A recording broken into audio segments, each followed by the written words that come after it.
Говорят, что саксофон– инструмент, способный ближе всего передать теплоту и нежность, схожую с человеческим голосом.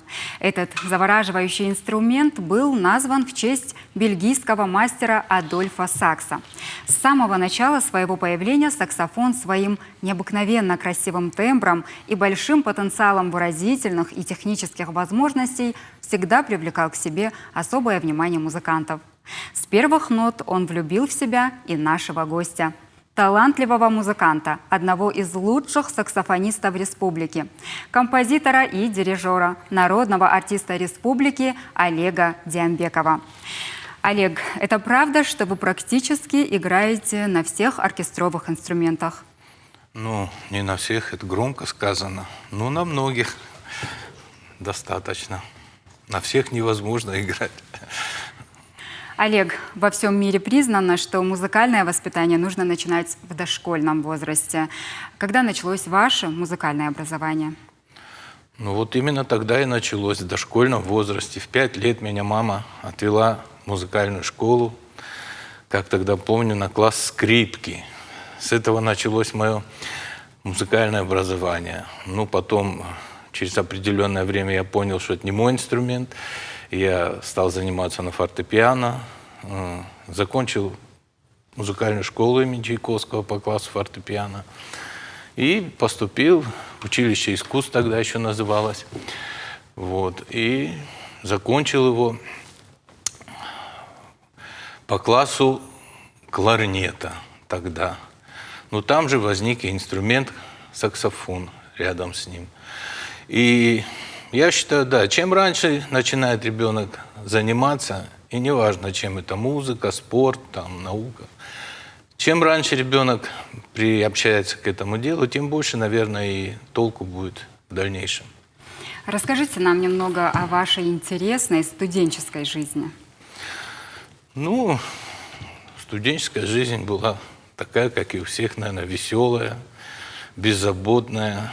Ну, просто, учитывая специфику моей профессии, я был музыкант, и, естественно, это концерты, это выступления на вечерах отдыха.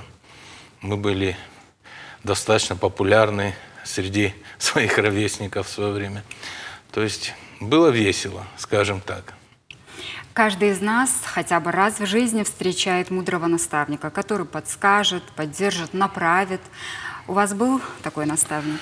Ну, конечно, безусловно. Это и педагоги все мои, и первый мой учитель по фортепиано. Это была моя тетя. Но она меня научила играть на фортепиано. А потом, когда я поступил в училище искусств, у меня был хороший педагог по кларнету. Он был очень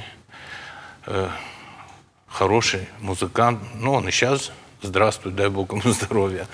И он как бы своим примером приучил меня к тому, что надо добиваться на инструменте. Только трудом можно добиться больших успехов, что я и стараюсь исполнять до сих пор. В настоящее время вы работаете в Остинском театре, заведующим музыкальной частью, да? Да, да, уже 20 лет. Более 20 лет я занимаюсь этим. Пишу музыку к спектаклям, оформляю. В общем, как-то вот так. Когда-то в свое время вы создали коллектив «Этноджаз», для которого писали много музыки. Нет, ну это не я создал, мы создали несколько человек его.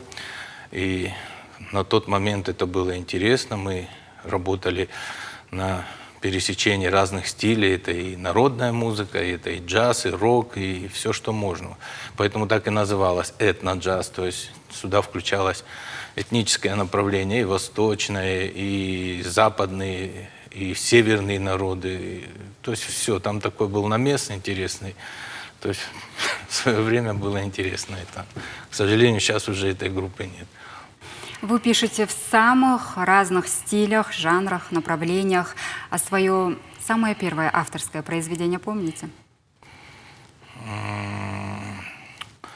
Ой, ну было их много. Но самое первое я написал, это была рок-композиция. Это у нас была рок-группа тогда еще студенческая. Вот тогда я начал писать первые композиции. Вот как-то так. Достаточно давно это было, я уже даже не могу точно вспомнить, что это было. Да. А это правда, что в Национальном эстрадном оркестре имени Кима Суанова вы с самого первого дня его существования? Ну да, да, вот уже больше 25 лет, как существует этот оркестр, и я с первого дня, так сказать, являюсь его участником, чем очень горжусь. Олег, хочется поговорить еще о саксофоне. Всем известно, что саксофон технически совершенен. На нем можно играть классическую музыку, джаз, блюз. Но удивительно лирично на нем звучит и осетинская музыка. Ну да, вы правы. Саксофон – это вообще уникальный, универсальный инструмент. Он даже, вот если даже обратиться к видам саксофонов, они есть как человеческие голоса, баритон, тенор, альт, сопрано. То есть это максимально приближенный тембр к человеческому голосу. А что? Самый лучший инструмент в природе – это человеческий голос. И поэтому, ну, естественно, и осетинская музыка будет звучать. Любая музыка звучит на этом инструменте, потому что он душой как бы поет.